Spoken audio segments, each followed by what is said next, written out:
Hello and welcome to a very special episode of Media Snack. You might see that we're in a very different place than we are normally, with David and I with the bookshelves behind us.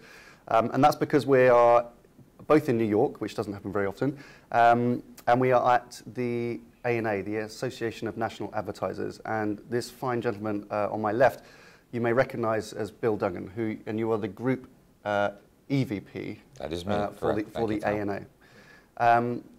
So we are, and thank you so much for doing this. I don't think we've ever done a media snack where there's been three of us, so this will be an interesting dynamic.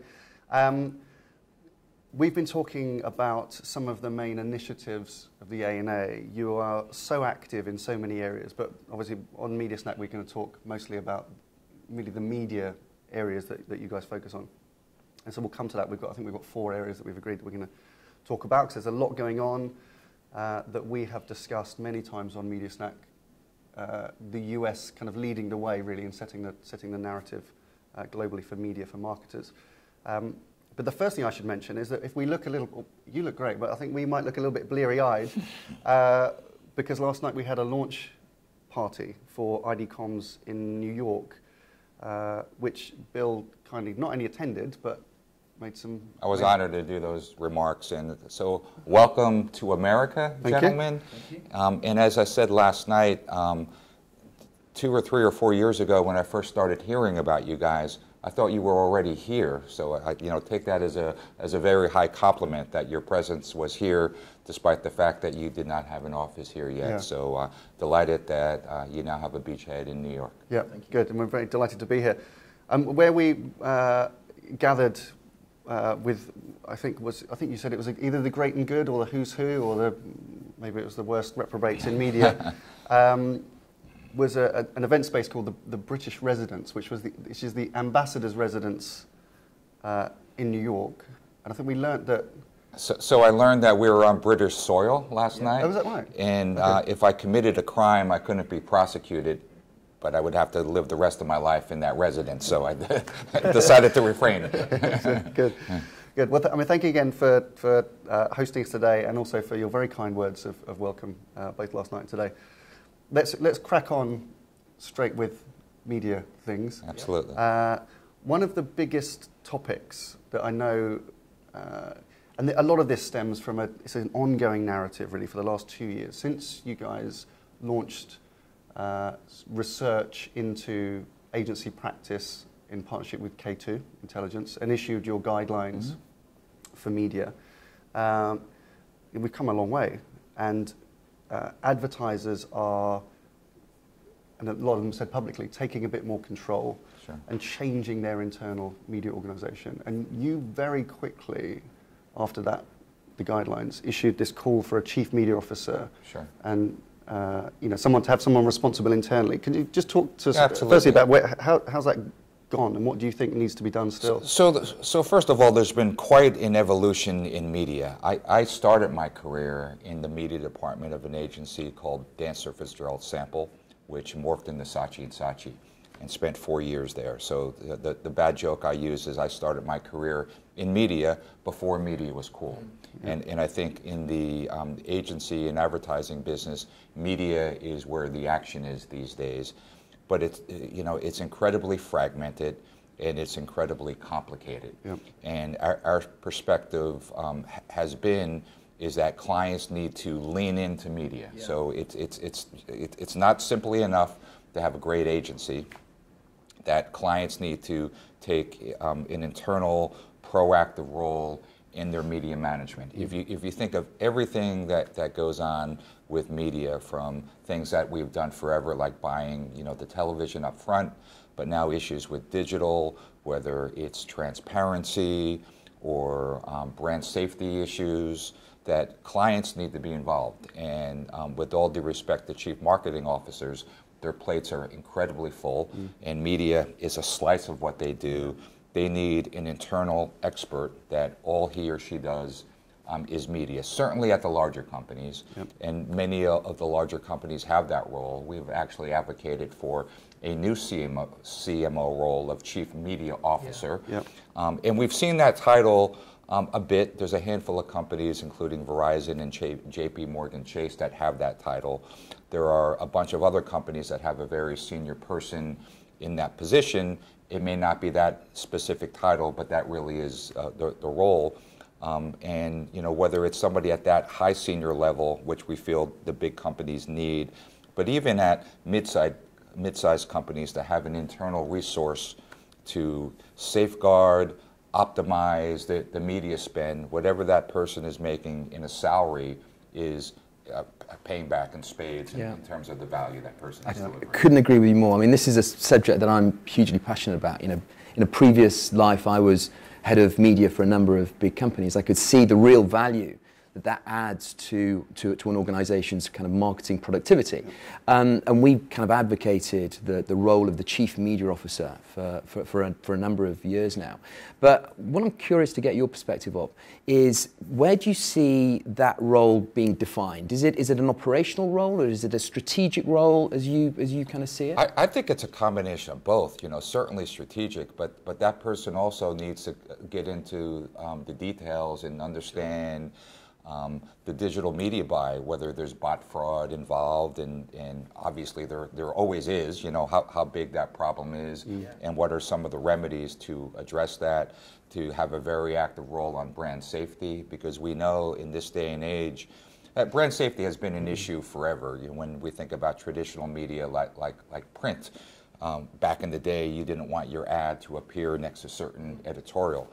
But in this digital environment, brand safety issues have really risen, and having one bad placement could spark all sorts of negative publicity. So it's also a term we've heard in the industry is having hands on the keyboard. So this person needs to be high-level strategic, but also when needed to get into the details as well. Where we found it to be most effective in certainly conversations with brands that we work with is where they have a mandate, where they have a very senior mandate to influence kind of change and to champion the strength of kind of really smart media governance internally, but also to make sure that they're using them agency partners as effectively as possible. Well, the senior mandate, without a doubt, because in the two examples that I mentioned at Verizon, Diego Scotti is the CMO. At JP Morgan Chase, Krista Lemkow is the CMO. They both are members of the ANA Board of Directors, and they both clearly see the need to have that senior level person. Yeah, there's not a coincidence that's the case. So there's two big businesses there, very close to the ANA, have been investing in media talent. Those are well publicized and very visible brands that have been actually very vocal. There's not that many ANA members that have been really speaking out on these kind of things. Sure. What about the longer tail? I mean, have you seen, how much more needs to be done, and what are you saying to ANA members? Because this is still an important message, isn't it, to be investing in media talent internally? Yeah, for ANA, the message is reach and frequency, going back to traditional media, that, although our voice has been out there on this topic now for 2 years, and we released the Media Transparency Report 2 years ago, it is still staggering to me that awareness of the report isn't 100%, and certainly awareness of the recommendations isn't there as well. So we continue to bang the drum, and in candor, we've seen that title, Chief Media Officer, just a handful, and those two in particular, and there might be a few more, and I do think that there is more to go there. Yeah. And the message, to David's point, the message, I guess, is to the CMO, right? The Chief Marketing Officer is create that mandate, create a narrative within your marketing organization that media is an important part of the marketing mix. Yeah. It's an investment in growth, and it's a lot of money at stake. And there needs to be some responsible accountability. One of the great lines I heard earlier in my career is one of the roles we all have is to help make your boss look better. Yeah, that's right. And I firmly believe that is what that internal media advocate could do, again, whether it's called the Chief Media Officer or something else, that person can help his or her boss look better and the company look better as well. And not just his boss, but also the media agencies that they work to. The ones that, the media owners, the media leaders that we know that are most effective in those roles are the ones that celebrate the brilliance that their media agency partners can provide. I think that's a great point, and I'll say, so what that person does is obviously the day-to-day relationship with the media agencies, but also the media companies, because as you guys know, that increasingly brands are having direct relationships. Yeah. You know, what major brand doesn't have a direct relationship with Facebook or Google? Everybody does, and increasingly that's what that person can do. Not to cut out the agency, but to have the active client voice involved with the media companies. Yeah, exactly. Yeah. So that leads us quite nicely actually to the second thing that we were going to talk about, which is the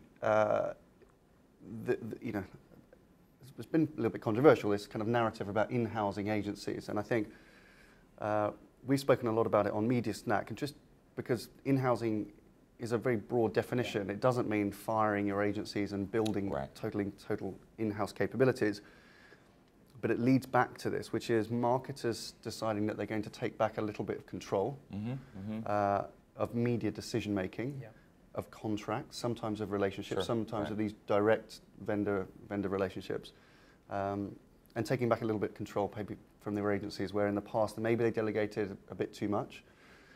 It's somewhat perhaps triggered by concerns over lack of trust, which are rooted in these transparency things. We did an episode a couple of weeks ago because we've just released our second wave of our media transparency report, which we did.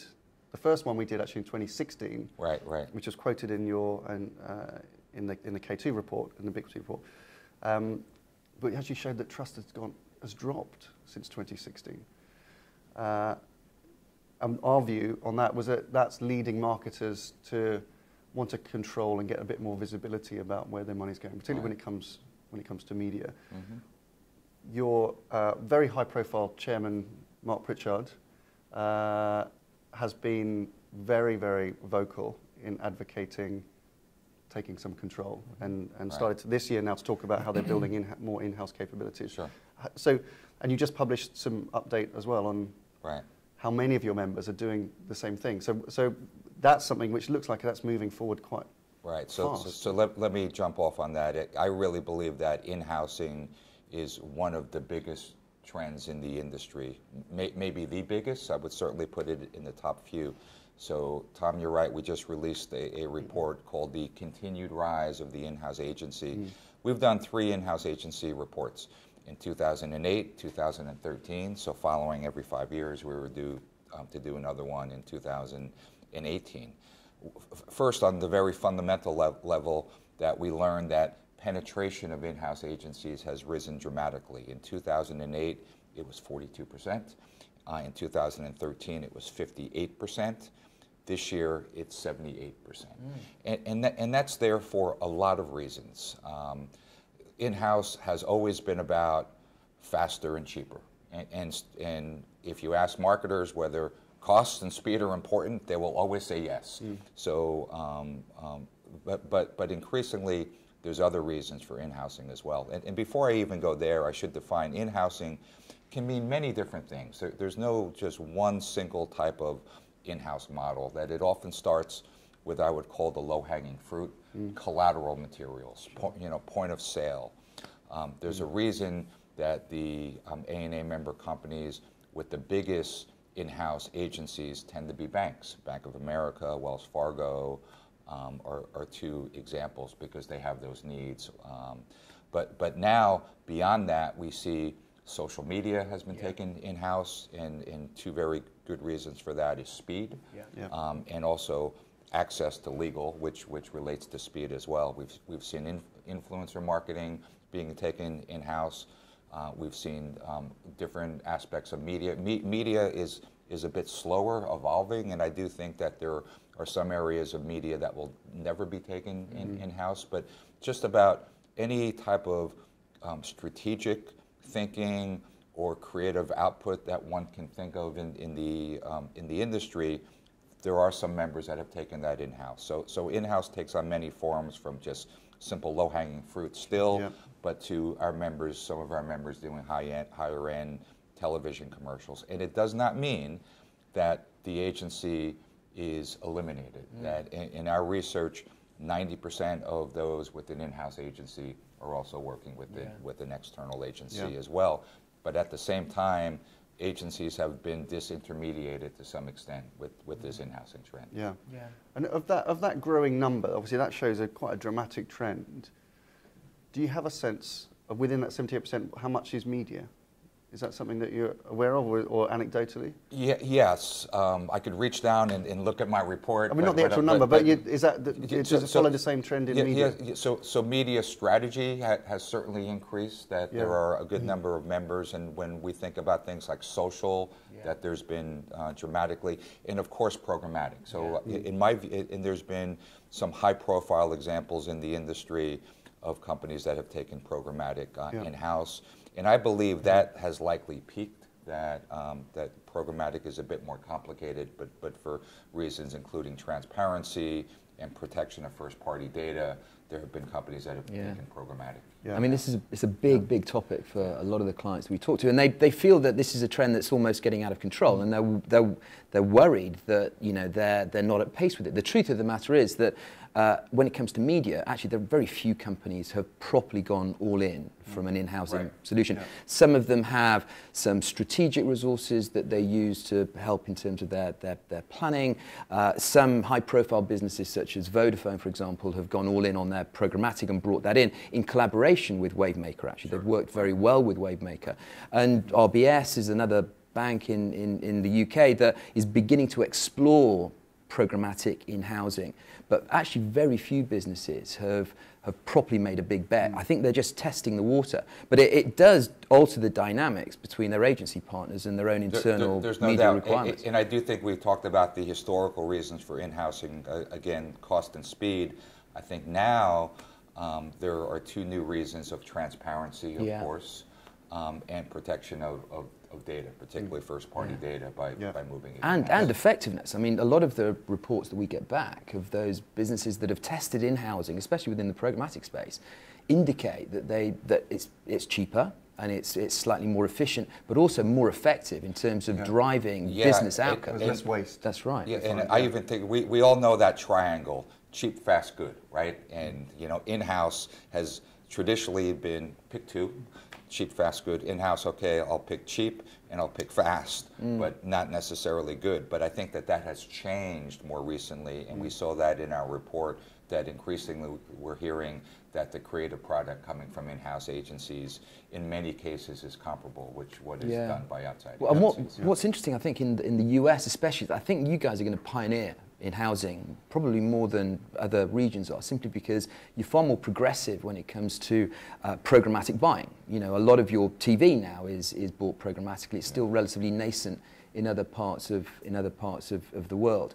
And as we see more and more media inventory being bought through auction-based marketplaces, then the role of agencies becomes kind of less reliable when it comes to sort of buying media, and more businesses are looking to take that in. But then it alters the role of the media agency. Suddenly they have to pivot and become far more consultative, which I think is a territory that they're looking to embrace. Yeah. Do you find that, Bill? It's tough for me to address that directly, but I do think that the ANA, that the U.S. rather, is ahead of the curve, mainly because the scale of the country is so big. When we think about markets like Europe that have 20-something countries, it just gets incredibly complicated to do that in-house. Yeah.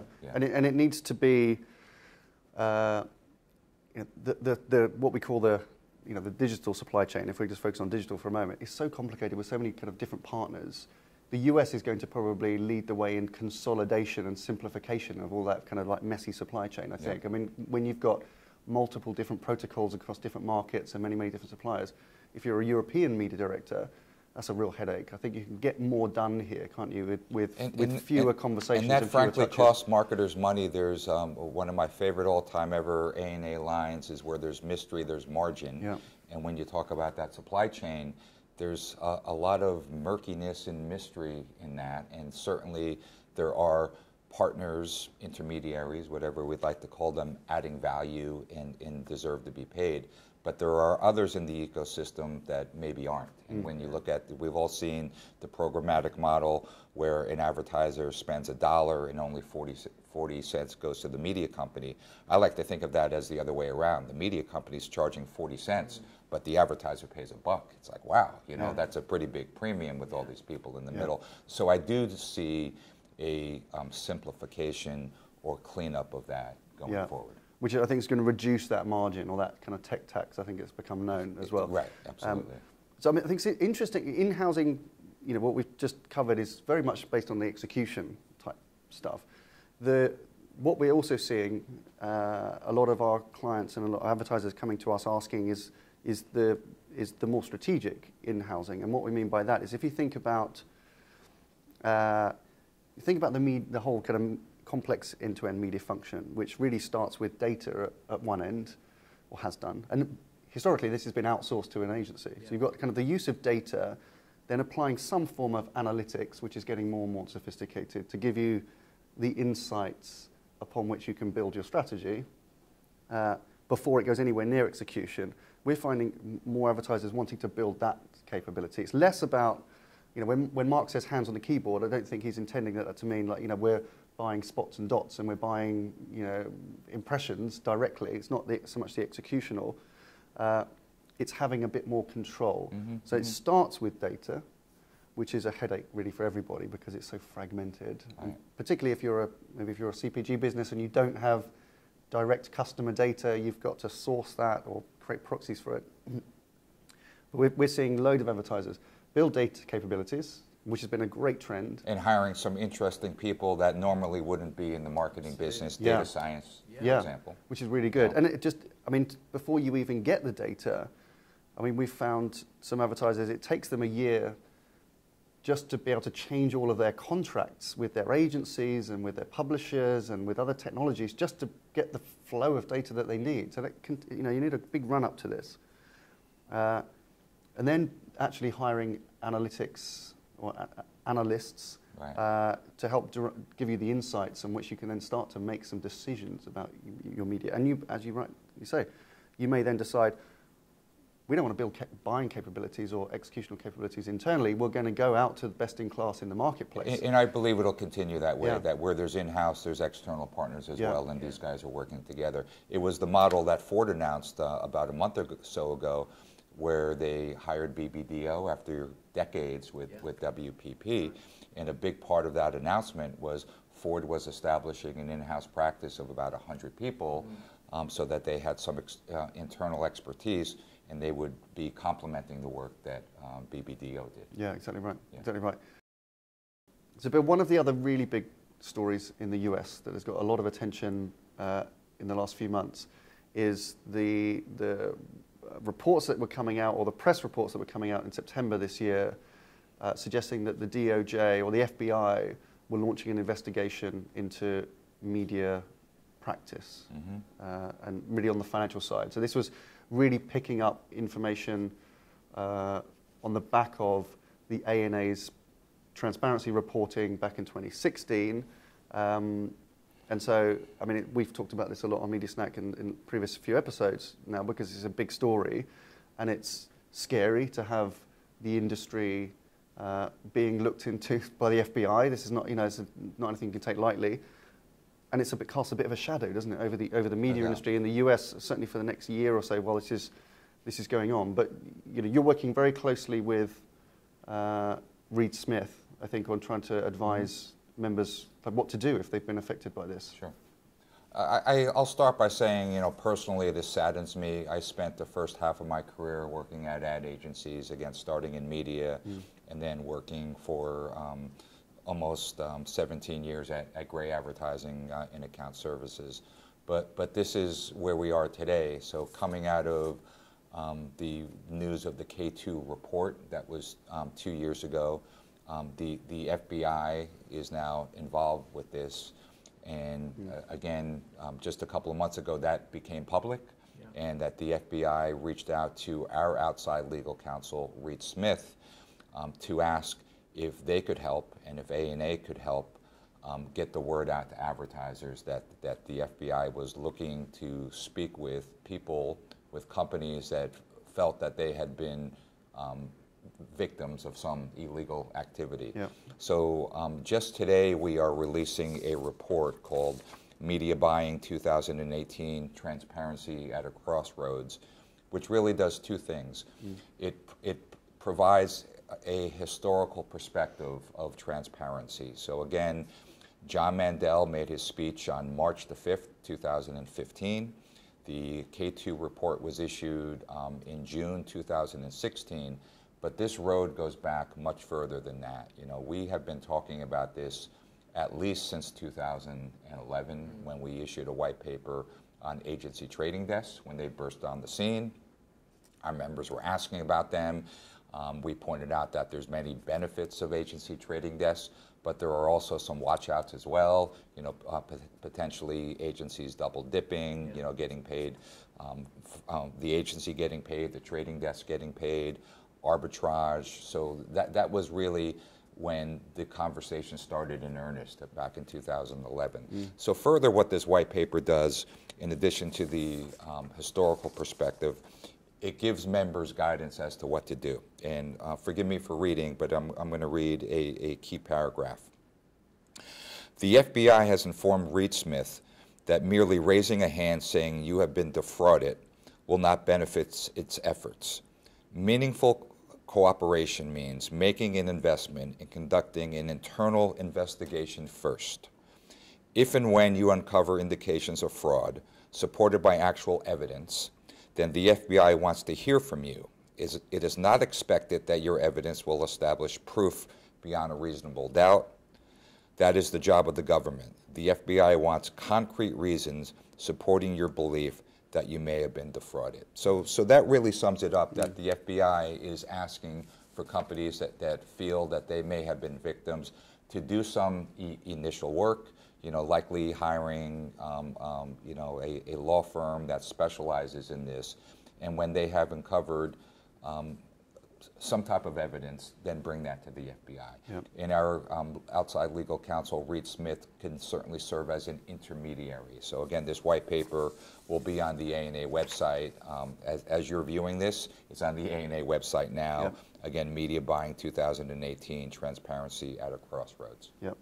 And so that's on the website. ANA members can download that. This is available to Yep. anybody, Oh, to anybody. non-members Okay, alike. You know, brilliant. it's a benefit for the industry. Okay, good. And we'll do what we We'll- can to kind of push that out. You know, maybe we can link to it as well, which I'm Sure. sure we will in Awesome. the description below.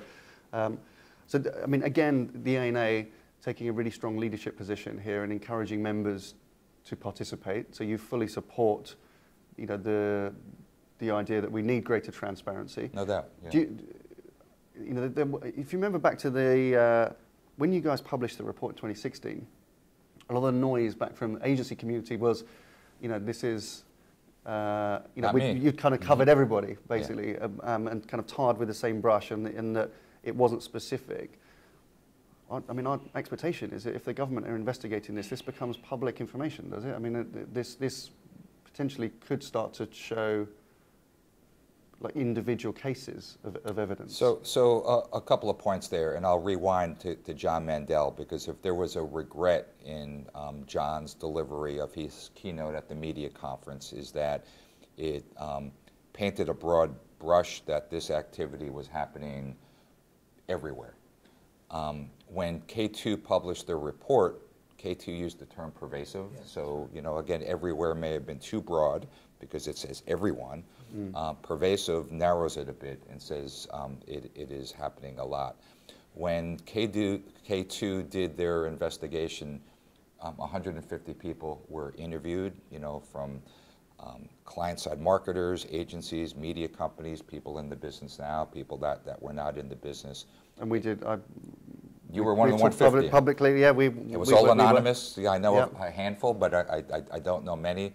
And those type of investigations, they need to be done anonymously, because otherwise people won't talk. There are people that are in jobs now that would certainly be at jeopardy if they spoke out, whether it's an agency person or can think of a media company. If a media company spoke out on this again, they may not get business from agencies. So it was routine, for lack of a better word, of how those types of investigations are done and reported on, that it's always anonymous, and we made the commitment from the start that we weren't looking to point fingers at specific agencies or specific holding companies. That being said, if the FBI, I believe that the FBI's role now is to get specific about individuals and agencies and holding companies. So we'll see where that goes. Yeah. I mean, eventually this is going to, we hope, resolve itself. We need to, as an industry, this needs to resolve itself. But how do we make sure that this doesn't happen again? I mean, my instinct, and we've talked about it on Media Snack, is that there needs to be some form of formal regulation. I was talking to the Director General of ISBON, your counterparts in the UK, and he felt that we should regulate ourselves. The trade bodies should get together with the advertisers, and that we have the capacity and the empowerment to regulate ourselves. What's your opinion? Do you think that it's going to take something slightly more formal and governmental to regulate this industry, because there's so much money at stake? So, you know, before I speak about regulation, I do believe that trust between clients and agencies is at an all-time low. And that's a pretty, that's a pretty dramatic statement. You know, certainly in my career, it's at an all-time low, but I think in the history of our industry, and that's really not a great thing. There's been a lot of denying. There's been a lot of people saying, not me. Again, it saddens me to some extent. In terms of regulation, this has always been an industry that has been extremely proud of regulating itself, you know, and keeping the government at bay. So there's self-regulation practices for claims in television commercials, that there's an organization that marketers can go to you know, protest what a competitor might be saying. So in terms of the government being involved, I think that is something that the ad industry would really see as a last resort, and hopefully this is something that we can do ourselves. But regulation or self-regulation, there's got to be two parties, and it's or minimally two parties. There's the advertisers and there's the agencies. Yep. So this is obviously something we've been talking about a lot. We have been talking about a lot, and we will continue to do. Not least because I'm now here full time, so I'm much closer to the story as well. So something we'll be picking up again and again. Something to look forward to actually as well in all of this doom and gloom is it's going to be the A&A Media Conference next year, which is going to be back in Orlando, which I've been to the last few of those, which is excellent. I think every year the agenda is going to get meatier and meatier as media becomes more of a focus. You know, it's right front and centre, and so much of the so much is at stake, and so much to be discussed. And it's so good to have the A&A as a rallying voice to bring these marketers together, because you know we find often, you know, we'll have advertisers perhaps watching this going, okay, it's really insightful what you guys are sharing. What's my start point? What do I do? In our view, actually just getting them together to realise that they're often sharing very, very similar challenges. You know, no one's being left behind. They're all in a very similar place, and they need opportunities to kind of come together and share and build kind of consensus together. And there's wonderful resources for that. So A&A has our Media Leadership Committee, which meets quarterly in New York. There's no fee to participate, but it's heads of media, assistant heads of media at A&A member companies that come together to share best practices, as basic as that sounds, you know, to learn from one another, to invite in industry resources, and we'll figure out a way to get you into one of those, Tom, to make us smarter. Yesterday, I was just at the media forum from the WFA, so the WFA does the same, and they do that on a global basis. So just the respective trade associations making those resources available for members to get together to show that you're not alone, that there's other people that are facing your challenges. Yeah, good to hear, because that's really going to make the difference, getting people together. Talking of which actually leads us well into our final topic, which is that you are very recently back from Miami, because you had, it's the, what do you call it? It's our the multicultural marketing and diversity conference. Yeah, which is a 2 days in Miami, So how was that? That was and you guys fly all over the place. You're always doing events, but this is a really big one. So we've done this conference now. This was our 20th annual ANA Multicultural Marketing and Diversity Conference. How we define multicultural marketing here in the U.S. is it's Hispanics, African Americans, Asians, and increasingly other communities, including LGBTQ and people with disabilities. You know, I believe that the definition of multicultural marketing evolves over time. My ancestors came to the U.S. way back when from Ireland. Once upon a time, the Irish and other ethnic groups were the multicultural segments, so that has changed. What we released at that conference was a report on industry diversity, because I don't know what the chatter is in the UK or elsewhere in Europe, but there's been discussions for many, many years about the lack of diversity in our industry. You walk into any event and you just look around and you see it. Now, we looked at diversity from ethnic diversity as well as gender diversity. So starting with the good news, gender diversity is pretty strong in our industry, that at the senior level, CMO or senior level of a company, it's almost at parity, which is great. We haven't done this as a tracking study, so in other words, we didn't do it 5 years ago. But if we did, I would venture to say it has increased versus 5 years ago. In terms of at the overall marketing organization, 2/3 females. So one might say, of course, women are very well represented in the advertising marketing industry, but there's a bit of a watch out. Let's make sure that gender equality means equal men and women, so let's make sure that this is still a vibrant place for men to work. Where there's a lot of work to do is on ethnic diversity. So we actually did 3 studies, one among our member company CMOs, one about 750 people, one among all ANA members, 23,000 people, and the third one was among our board of directors. 17 board of director members opted in to do this among their marketing departments. That was almost 10,000 people.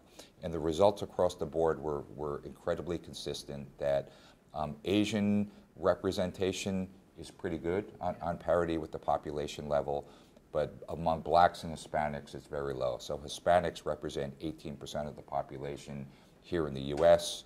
And, you know, again, there were 3 different studies, but single digits in terms of their representation among senior level or among the ANA membership overall. African Americans represent about 14% of the population, and again, single digits, so there's significant work to be done there.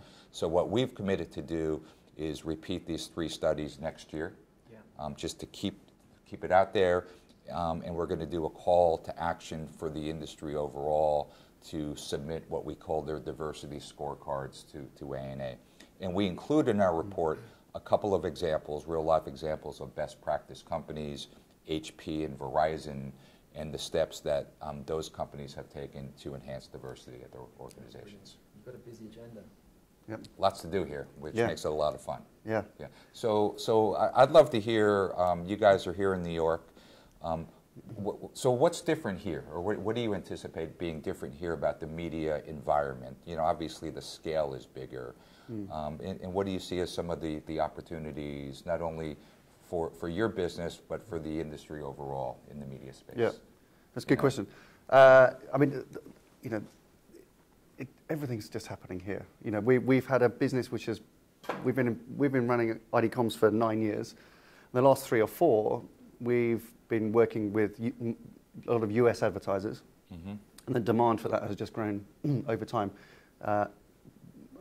Hopefully because we're doing good work, but also the demand is increasing just to have expertise and advice, triggered, I'm sure, hugely by the work that you guys do in terms of pushing marketers to ask better questions of media, and CMOs to ask better questions of media.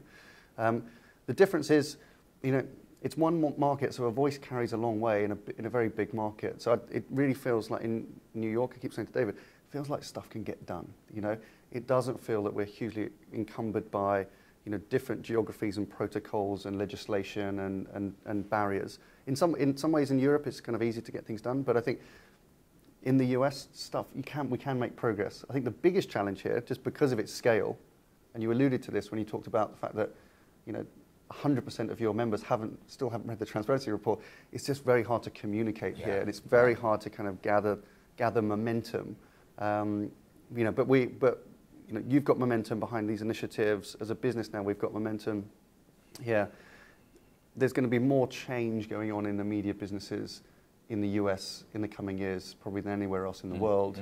And it's all positive and in the right direction, we think.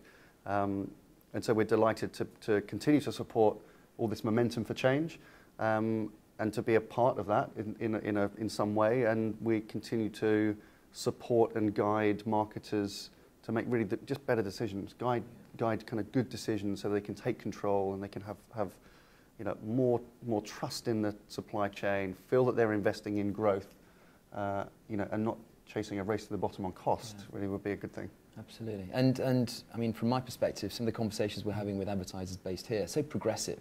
The questions that are being asked are so smart, so future-facing, that we want to take those conversations and then transport them back to our clients that are based in other parts of the world, out of London and across Europe. So I think collectively, Tom and I, separating ourselves geographically, I think are going to help kind of all of our clients. Yeah. Well, I have a hunch that you guys are going to be very successful here, so I wish you the best. Thank you. Yeah. The one thing that we haven't figured out is how to do Media Snack. We still don't know. I know you asked us earlier.